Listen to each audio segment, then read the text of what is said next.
Hi everyone, ಹೇಗಿದ್ದೀರಾ ಎಲ್ಲರೂ?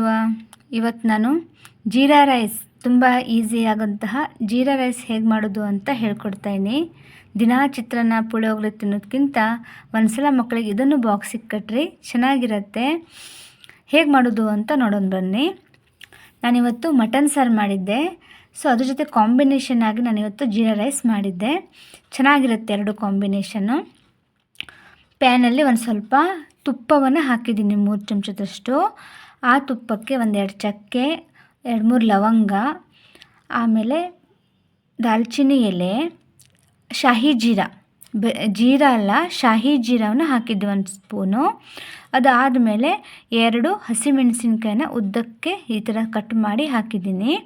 Next 2 ಈರುಳ್ಳಿ, ಇವನ್ನಿಷ್ಟನ್ನು ಹಾಕಿ ನಾವೇನು ಮಾಡಬೇಕು, ತುಪ್ಪದಲ್ಲೇ ಫ್ರೈ ಮಾಡಬೇಕು. ಅದು ಸ್ವಲ್ಪ ಕೆಂಪು ಆದಮೇಲೆ ಶುಂಠಿ ಬೆಳ್ಳುಳ್ಳಿ ಪೇಸ್ಟು 1 ಚಮಚ ಹಾಕಿ ಅದು ಹಸಿ ವಾಸನೆ ಹೋಗೋ ತನಕ ನೀಟಾಗಿ ಹುರ್ಕೋಬೇಕು. ಇದು ಪಲಾವ್ ಎಲೆ ಸ್ಮೆಲ್ಲಿಗೆ, ಅಥವಾ ನಿಮ್ಮ ಹತ್ರ ಬಿರಿಯಾನಿ ಡ್ರಾಪ್ಸ್ ಇದ್ದರೂ ಕೂಡ ಹಾಕ್ಕೋಬೋದು. ಒಂದು ಅರ್ಧ ಚಮಚದಷ್ಟು ಬಿರಿಯಾನಿ ಮಸಾಲ ಇಲ್ಲ ಅಂದರೆ ಗರಂ ಮಸಾಲ ಕೂಡ ನೀವು ಅದನ್ನು ಹಾಕ್ಕೋಬೋದು. ನೀಟಾಗಿದ್ದೀರ ಈ ಥರ ಇದನ್ನೇನು ಮಾಡಿ ಫ್ರೈ ಮಾಡ್ಕೋಬೇಕು, ಹಸಿ ವಾಸನೆ ಹೋಗೋ ತನಕನೂ. ಒಂದು 5 ನಿಮಿಷದಲ್ಲಿ ರೆಡಿಯಾಗಿಬಿಡತ್ತೆ. ಆಮೇಲೆ ಇದಕ್ಕೆ ಸ್ವಲ್ಪ ಕೊತ್ತಂಬರಿ ಸೊಪ್ಪನ್ನು ಹಾಕಿ ನೀಟಾಗಿ ಈ ಥರ ಫ್ರೈ ಮಾಡ್ಕೊಳ್ಳಿ. ಇಷ್ಟೇ ಮೆಥಡು, ಮತ್ತೇನೂ ಇಲ್ಲ. ಇದಕ್ಕೆ ನಾವು ಮಾಡ್ಕೊಂಡಿರುವಂತಹ ಅನ್ನ ಮತ್ತೊಂದು ಸ್ವಲ್ಪ ಉಪ್ಪನ್ನು ಹಾಕಿ ಏನು ಮಾಡಿ ಈ ಥರ ನೀಟಾಗಿ ಕಲಿಸ್ಕೊಳ್ಳಿ. ಬೇಗ ಈಸಿ ಆಗುತ್ತೆ. ಈ ಥರ ಈಸಿ ರೆಸಿಪಿನ ತೋರಿಸ್ತಾ ಇರ್ತೀನಿ. ನನ್ನ ಚಾನಲನ್ನು ಸಬ್ಸ್ಕ್ರೈಬ್ ಮಾಡಿ, ಶೇರ್ ಮಾಡಿ.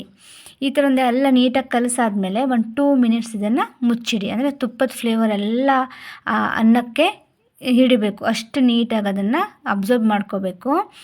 ಆಮೇಲೆ 2 ನಿಮಿಷ ಆದಮೇಲೆ ಓಪನ್ ಮಾಡಿ ಅರ್ಧ ಹೋಳಷ್ಟು ಲಿಂಬೆಹಣ್ಣನ್ನು ಹಿಂಡಿ ಮತ್ತೆ ನೀಟಾಗಿ ಕಲಸಿ 2-3 ನಿಮಿಷ ಮುಚ್ಚಿಡಿ. ಇಷ್ಟು ಮಾಡಿದರೆ ಸಾಕು, ನಿಮ್ಮ ಜೀರಾ ರೈಸು ರೆಡಿಯಾಗಿಬಿಡತ್ತೆ. ಸೂಪರ್ ಕಾಂಬಿನೇಷನ್ ಮಟನ್ ಸಾರು ಜೊತೆಗೆ. ಮಕ್ಕಳಿಗೆ ಬಾಕ್ಸಿಗೂ ಕೂಡ ಕಟ್ಬೋದು. ಒಂದು ಸಲ ಇದನ್ನು ಟ್ರೈ ಮಾಡಿ, ಸೂಪರಾಗಿರುತ್ತೆ. ಈ ಥರ ಹೊಸ ರೆಸಿಪಿಗಳನ್ನು, ಇಷ್ಟವಾಗಿ ಸಿಂಪಲ್ ರೆಸಿಪಿಗಳನ್ನು ಮಾಡ್ತಾ ಇರ್ತೀನಿ. ನೀವು ಕೂಡ ನೋಡಿ ಮನೆಯಲ್ಲಿ ಟ್ರೈ ಮಾಡಿ. ಎಲ್ಲವೂ ಕೂಡ ನಾನು ಟ್ರೈ ಮಾಡಿ ಆಮೇಲೆ ನಿಮಗೆ ಶೇರ್ ಮಾಡ್ತಿರುವಂಥದ್ದು. ಒಂದು ಸಲ ಟ್ರೈ ಮಾಡಿ. Thank you.